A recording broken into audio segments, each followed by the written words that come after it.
కుస్తీ కళ్యాణి సోమవారం నుండి శనివారం వరకు సాయంత్రం 6:30 మన సంజమినిలో. అమ్మయ్యా, ఆ చెప్పుల్ని తప్పించి చాలా మంచి పని చేశాను. ఎక్స్క్యూజ్ మీ, ఆ రోజు శాంతిని చివరిసారిగా చూసింది మీరే కదా? అవును సార్, నేను చూశాను. ఆ రోజు శాంతి ఫోన్ మాట్లాడడం కాకుండా ఇంకేమైనా మీరు గమనించారా? ఏం లేదు సార్, నిశ్చితార్థానికి టైం అయిపోతుందని పూజ దగ్గరికి వెళ్ళిపోయాను అంతే.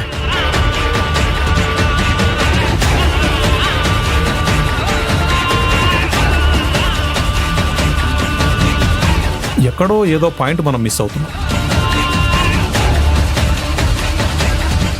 ఏదో మనల్ని మిస్లీడ్ చేస్తుంది. పట్టపగలు చంపిన వ్యక్తే డే టైంలోనే ఆ డెడ్ బాడీని తీసుకెళ్లలేడు. తీసుకెళ్తే అందరికీ తెలిసిపోతుంది. అందువల్ల ఆ హంతకుడు రాత్రి సమయంలోనే శాంతి డెడ్ బాడీని ఇక్కడి నుంచి తీసుకెళ్ళుండాలి.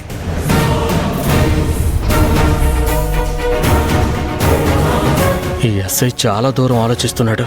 అదే వేలో ఆలోచిస్తే నన్ను పట్టుకోవడానికి ఇతనికి ఎన్నో రోజులు పట్టదు. శాంతి చావుకు సంబంధించి ఆ రోజు ఫంక్షన్కి వచ్చిన వాళ్ళల్లో ఎవరో ఒకరు కారణం అయ్యుంటారని నా అనుమానం. వెంటనే అది తెలుసుకోవాలి.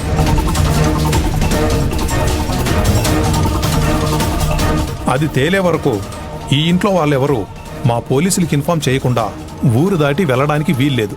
అండర్స్టాండ్? ఎస్ఐ గారు, ఒక అపం శుభం తెలియని అమ్మాయి ప్రాణం పోయింది.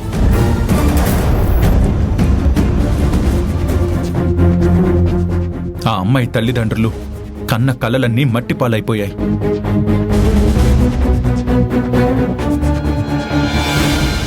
శాంతి ప్రాణం తీసిన వాడు ఎవరైనా సరే వాణ్ణి ఎట్టి పరిస్థితుల్లోనూ వదలకూడదు ఎస్ఐ గారు.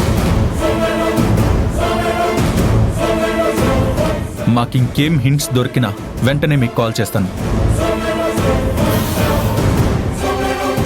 ఆ హంతకుడు ఎట్టి పరిస్థితుల్లోనూ తప్పించుకోకూడదు.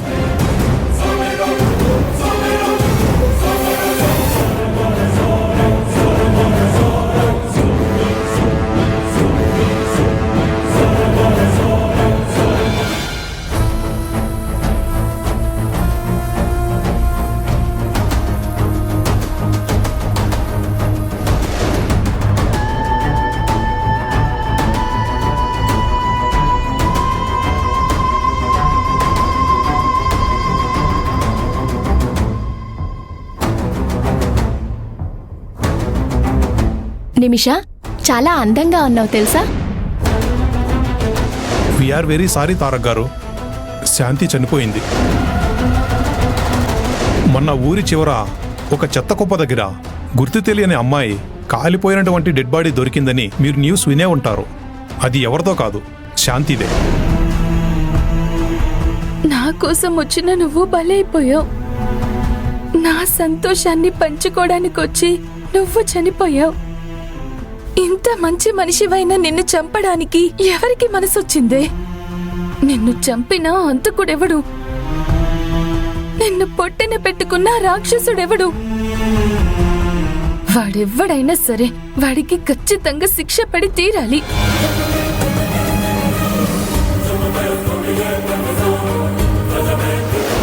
శాంతిని ఆ రోజు చివరిసారిగా నేనే చూశాను ఎస్ఐ గారు.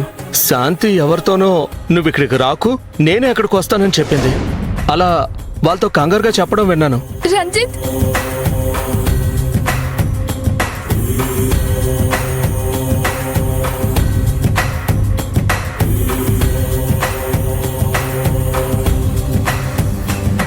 ఏమైంది నిమిషా? ఏంటలా ఉన్నావు? ఏంటా కన్నీళ్ళు? బెస్ట్ ఫ్రెండ్ చనిపోతే బాధగా ఉండదా? శాంతి చనిపోయిందన్న విషయం జీర్ణించుకోలేకపోతున్నాను. తననిక నేను చూడలేనన్న విషయం గుర్తొస్తే భరించలేకపోతున్నాను. బాధపడకు నిమిషా, ఆ పైవాడు ఎవరికి ఎలాంటి రాత రాస్తాడో మనకు తెలియదు. ఎప్పుడు ఎవరిని తీసుకెళ్ళిపోతాడో మనం ఊహించలేం. శాంతి రాత ముగిసిపోయింది.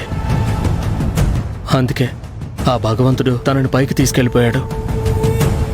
తన విషయంలో ఎక్కువగా ఆలోచించి మనసు పాడు చేసుకోకు. రంజిత్, ఆ రోజు శాంతి ఎవరితోనో ఫోన్లో మాట్లాడుతుండగా నువ్వు విన్నానని చెప్పావు కదా.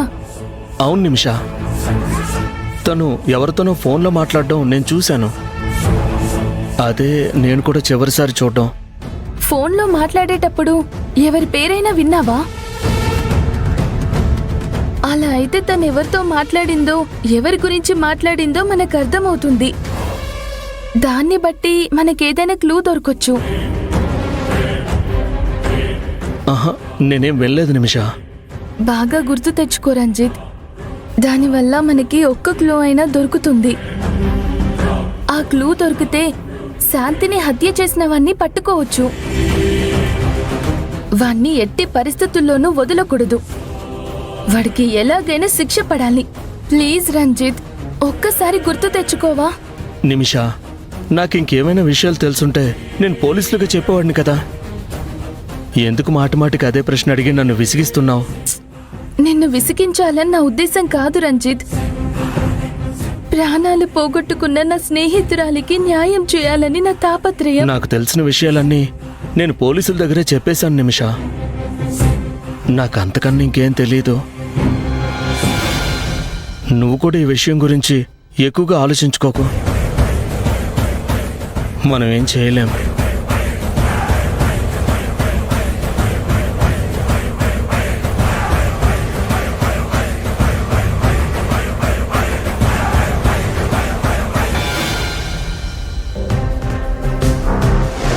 వీఆర్ వెరీ సారీ తారక్ గారు, శాంతి చనిపోయింది. ఆ రోజు శాంతి ఫోన్ ఇక్కడే స్విచ్ ఆఫ్ అయిపోయింది. ఆ ఫోన్ సిగ్నల్స్ ఈ ఇల్లు దాటి వెళ్ళలేదు. అంటే శాంతి కూడా ఈ ఇల్లు దాటి వెళ్ళుండదు. దాని ప్రకారం చూస్తే శాంతి ప్రాణాలు ఇక్కడే పోయి ఉంటాయి. పట్టపగలు చంపిన వ్యక్తే డే టైంలోనే ఆ డెడ్ బాడీని తీసుకెళ్లలేడు. తీసుకెళ్తే అందరికీ తెలిసిపోతుంది. అందువల్ల ఆ అంతకుడు రాత్రి సమయంలోనే శాంతి డెడ్ బాడీని ఇక్కడి నుంచి తీసుకెళ్ళుండాలి.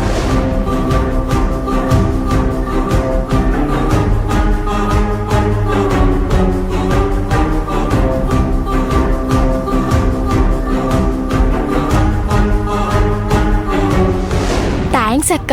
ఫ్లెక్సీలో మీ ఇద్దరి ఫోటోలు చూస్తూ ఉన్నాను. సూపర్ ఉన్నారక్క. మొన్న ఊరి చివర ఒక చెత్త కుప్ప దగ్గర గుర్తు తెలియని అమ్మాయి కాలిపోయినటువంటి డెడ్ బాడీ దొరికిందని మీరు న్యూస్ వినే ఉంటారు. అది ఎవరితో కాదు, శాంతిదే.